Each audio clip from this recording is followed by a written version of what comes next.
Let's revisit equivalent ratios. Activity 7.2, price of burritos. 2 burritos cost $14. Complete the table to show the cost for 4, 5, and 10 burritos at that rate. Next, find the cost for a single burrito in each case. So it tells us the cost for 2 burritos is $14, which means 4 burritos cost double that. Because if you have 2 burritos, you could show that on the table. If you have 2 burritos and you go to 4 burritos, you're doubling the number of burritos, so you also double the cost. And 2 times 14 is 28. What about 5 burritos? How much does 5 burritos cost? So how do you get from 2 to 5? Well, you can either figure out what you need to multiply to go from 2 to 5, or you could find out how much 1 burrito costs. And if 2 burritos cost 14, that means 1 burrito costs $7. 1 burrito costs $7. So for 5 burritos, you know that 4 burritos cost 28. If you would add 7 to that, you get 35.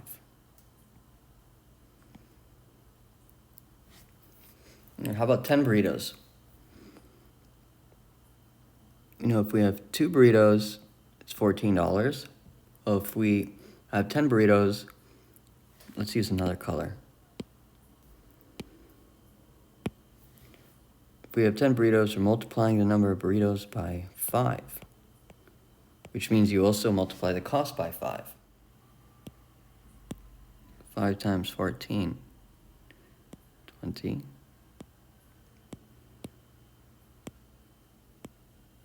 70. Let's go back to pink.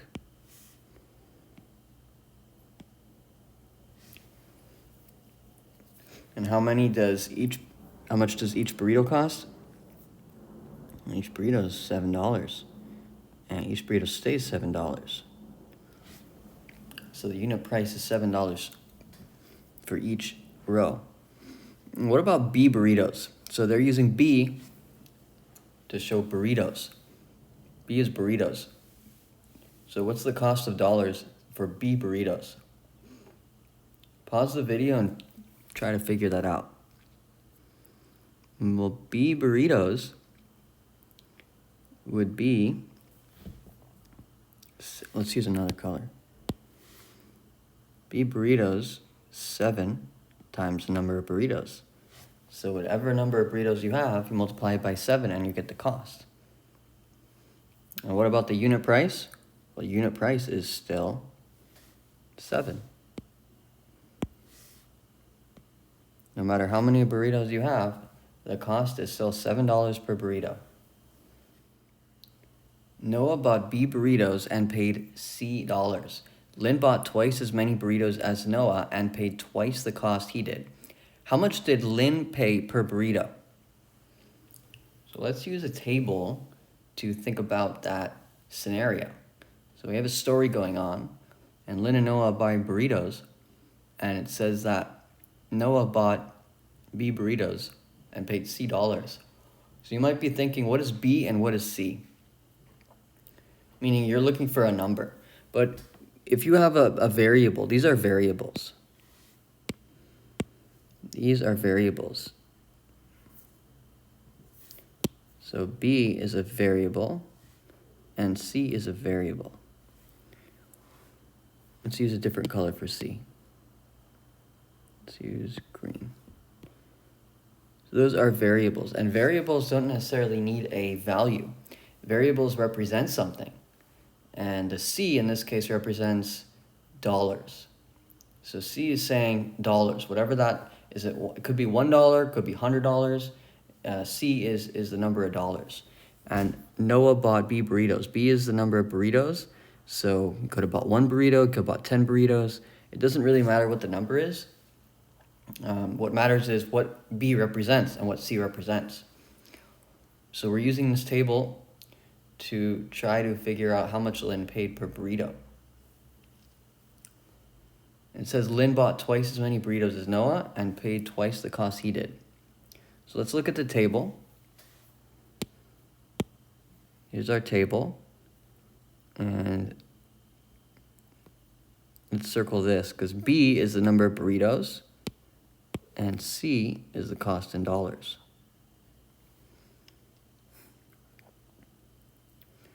Noah bought B burritos.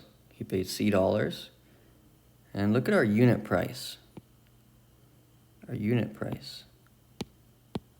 Unit price is C over B. That's how we get the cost of one burrito. Unit is one of something. So if Lynn paid 2B, Lynn paid 2B. Let's use a highlighter. Lynn paid 2B. The cost is 2C. How much did Lynn pay per burrito? It's the same thing as before with the variables, is that we're not looking for a number. We want something that is called an expression. Expression. Oops. It's asking for an expression.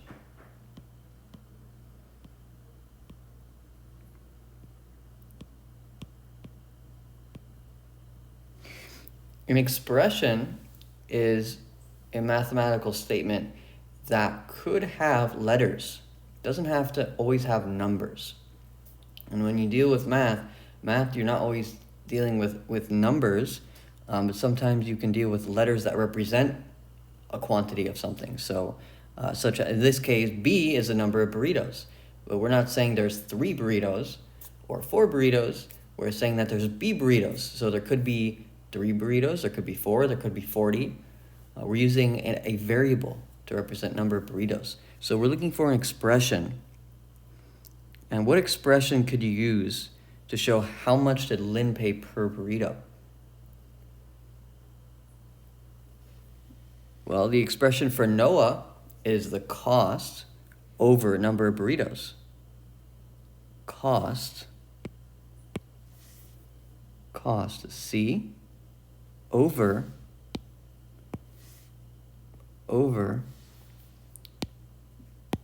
number of burritos. And that unit price is the same for Lynn. It's the same for Lynn. So for Lynn, let's use purple. We have the cost. What's Lynn's cost is 2C over 2B. And that is the expression showing how much did Lynn pay per burrito.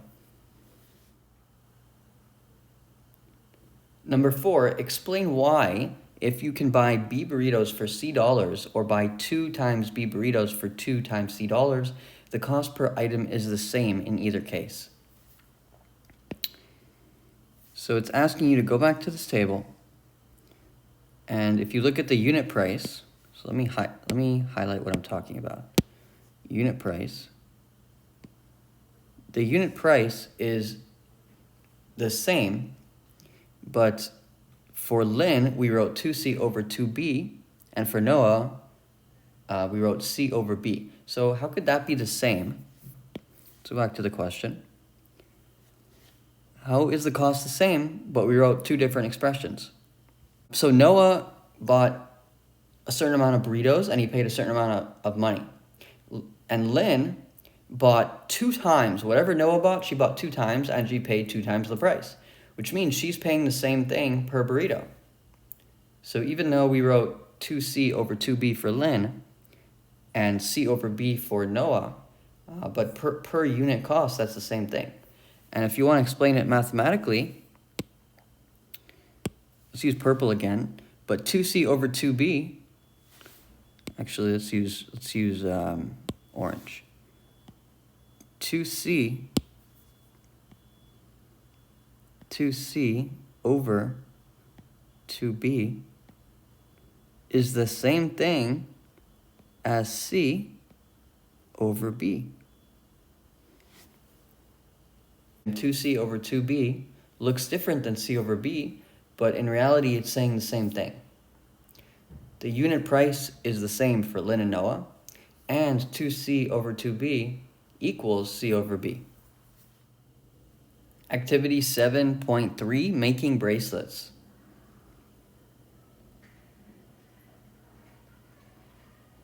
Complete the table, then explain the strategy you used to do so. So take a look at this table, and the first thing you might notice is the time in hours versus the number of bracelets. So we have time and the number of bracelets. Sometimes you have time and distance, but this time is time and a number of something. So something's being created. Bracelets are being created every amount of time. In this case, hours. So every 2 hours, a number of bracelets is being created. Every 5 hours, a number of bracelets is being created. It doesn't tell us how many, though. We have to figure that out. How might you figure out how many bracelets are being created in 2 hours? Well, it says that 6 bracelets are being created per hour. So in 2 hours, that number will be 12 bracelets.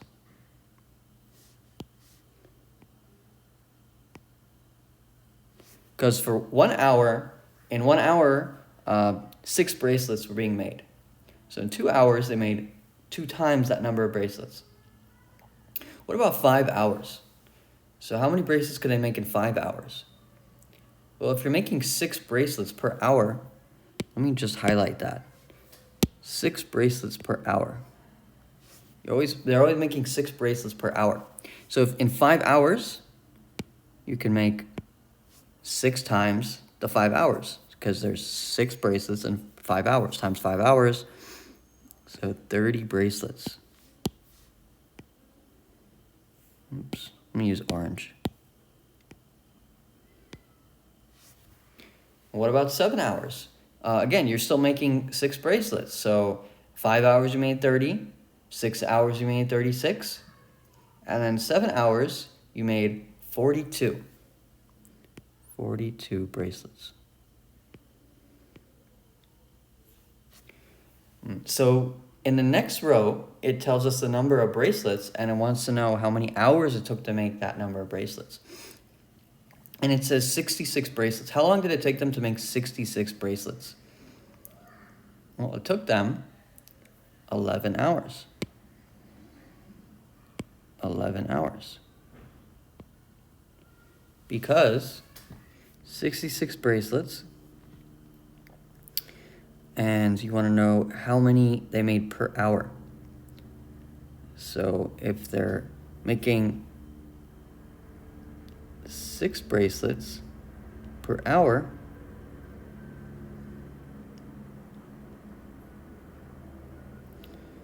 that means you could find out how many bracelets they're making per hour by dividing 66 bracelets over 6 bracelets.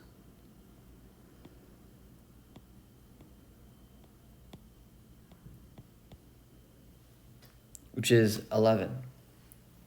So 11 hours. Now we need to figure out how many bracelets they made in 100 hours. Maybe they were in a bracelet factory and they were making bracelets for 100 hours. How many bracelets did they make altogether? Well, if we use the idea that you can divide, just like up here, we divided 66 bracelets by 6 bracelets and we got the time in hours. So let's do that for 100 bracelets. 100 divided by 6. So how many times does 6 go into 100? Well, we know we can take out 10 groups.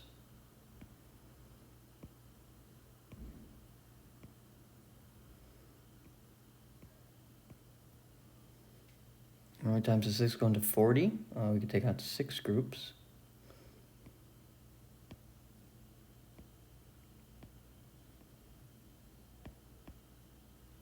And we could take out 0.6 groups. And then you get another 4 down here, so it'd keep repeating the 6s. So we would get 16.66, and you could just leave it at that. It's 16.66 bracelets, so 16.66. And that is how you find out the time it takes to make 100 bracelets.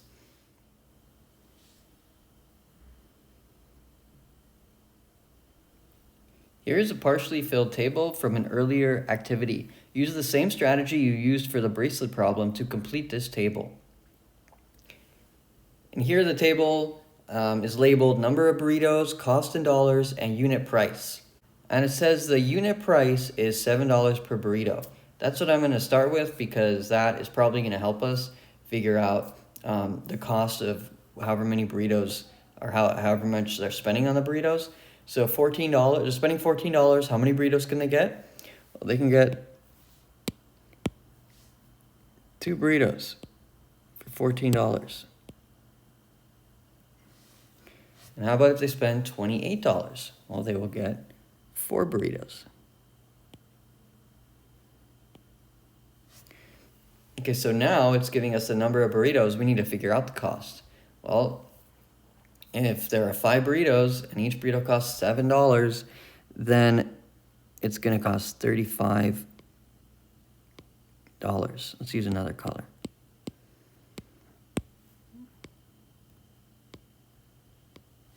How about if there are 10 burritos? How much does 10 burritos cost altogether? Well, it costs $70. Because it's $7 per burrito. Number 3, next compare your results with those in the first table in the previous activity. Do they match? Explain why or why not. You can go back to the table and compare your results, but if each burrito costs $7, then the price of any number of burritos should be the same. Activity 7.4, how much applesauce?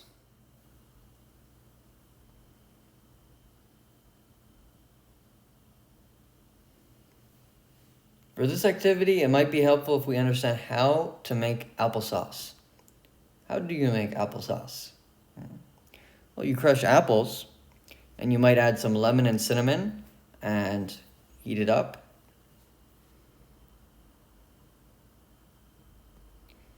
And for this problem, we're going to think about the ratio of ingredients. It takes 4 pounds of apples to make 6 cups of applesauce. Number 1, at this rate, how much applesauce can you make with 7 pounds of apples and 10 pounds of apples? And number 2, how many pounds of apples would you need to make 9 cups of applesauce and 20 cups of applesauce?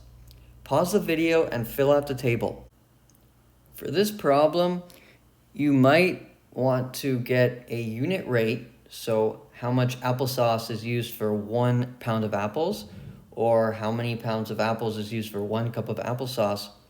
Or there's another thing we can do, and either way is going to get you the same result.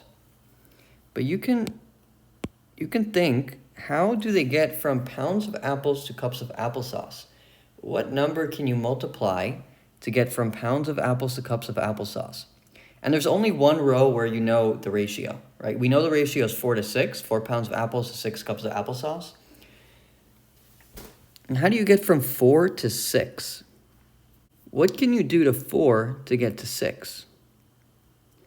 If you think back to when you learned about fractions, you can multiply 4 by a fraction to get to 6. And you're increasing the value. So 4 going to 6 is getting larger. So it has to be greater than 1. But it's not quite 2 because 4 times 2 is 8. So it's something in between, it's a fraction in between 4 and 6.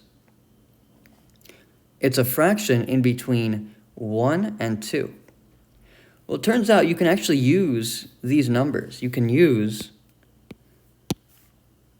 4 and 6 to get the fraction you need to go from 4 to 6.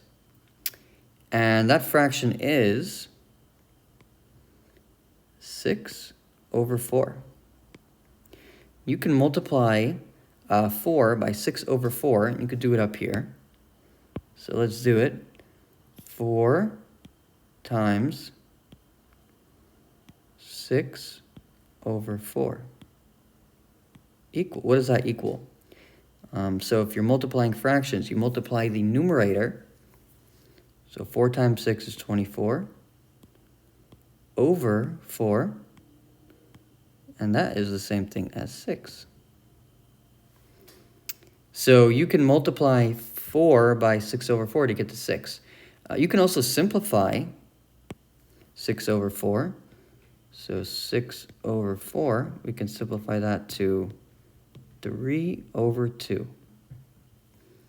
So we can multiply everything by 3 over 2. And you can use 6 over 4, but 3 over 2 is simplified, so it might be easier to think about. You can multiply everything here by 3 over 2. To get from one row to the other.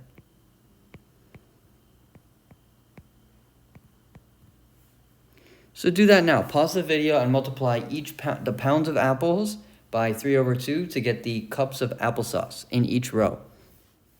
So 7 times 3 over 2 is 21 over 2. 10 times 3 over 2 is 30 over 2. But for these rows, you need to go the other way. You need to go the other way. And if we're multiplying to go from pounds of apples to cups of applesauce, then you need to divide, because dividing is the opposite of multiplying. So 9 divided by 3 over 2 and divided by 3 over 2. And 20 divided by 3 over 2. And we're going to learn dividing fractions in the next unit, but you can flip those fractions. So 9 divided by 3 over 2 is the same thing as saying 9 times 2 over 3. And this is the same thing as saying 20 times 3 over 2.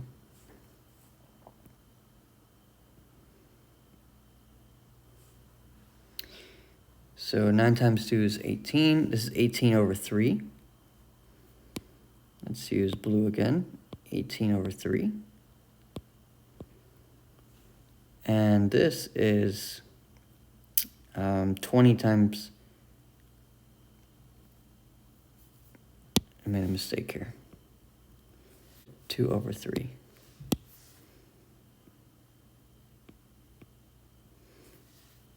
So that's 40 over 3.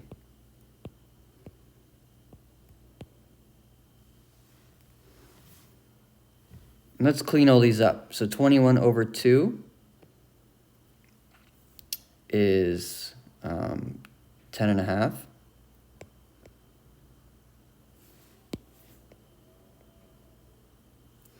And 30 over 2 is 15. 18 over 3 is 6. And 40 over 3, you could just leave it as a fraction, but let's see, what is 40 over 3?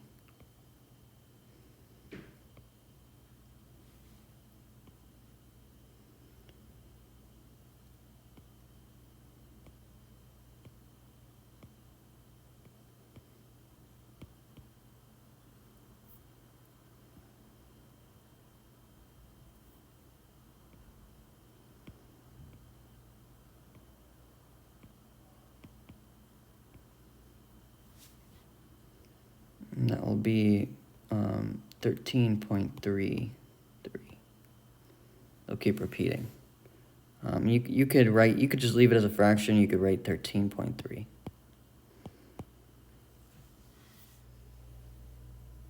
Lesson synthesis.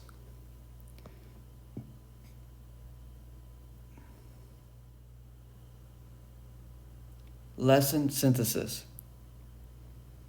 In this lesson, we learned about two new ideas around ratios and rates. Equivalent ratios have the same unit rate, and unit rates are the factors that take you from one column to the other column in a table of equivalent ratios. So if you go back to our table up here, that fraction, 3/2, that's the unit rate. So if you get pounds of apples to cups of applesauce, how many pounds of apples for 1 cup of applesauce is 3/2.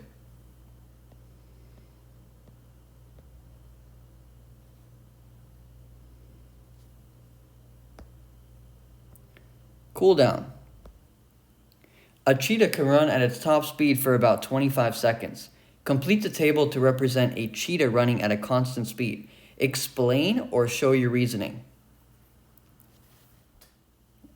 If you look at the table label, the labels are time, distance, and speed. And we know that in 4 seconds, the cheetah can run 120 meters. So how many meters per second is that? That is 120 meters over 4 seconds, which is 30 meters per second. That line is per. That's the per line. Or you can write 30 meters per second. But usually you see this. That. Okay. And the problem says that the cheetah is running at a constant speed. So that is a key idea here, that the cheetah is always running at the same speed. So the cheetah is always running at 30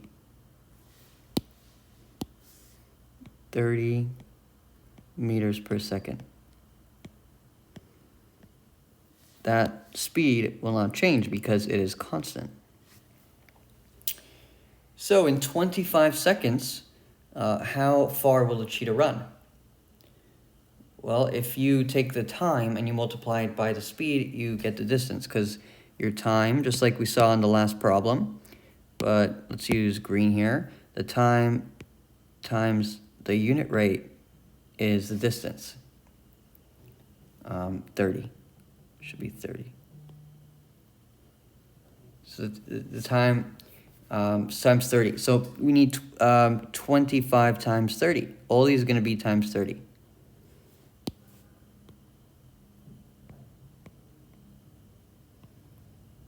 The 25 times 30. Let's do it. Let's do 25 times 30. 25 times 30. Well, 30 times 5 is 150, and then 30 times 20 is 600, so 750. That'll be 750. So the cheetah will run, you can use red here, 750. 750 meters. And what about the other way? The other way is distance, going from distance to time. Well, you divide, because you're multiplying going from time to distance, so you divide going the other way. You're dividing.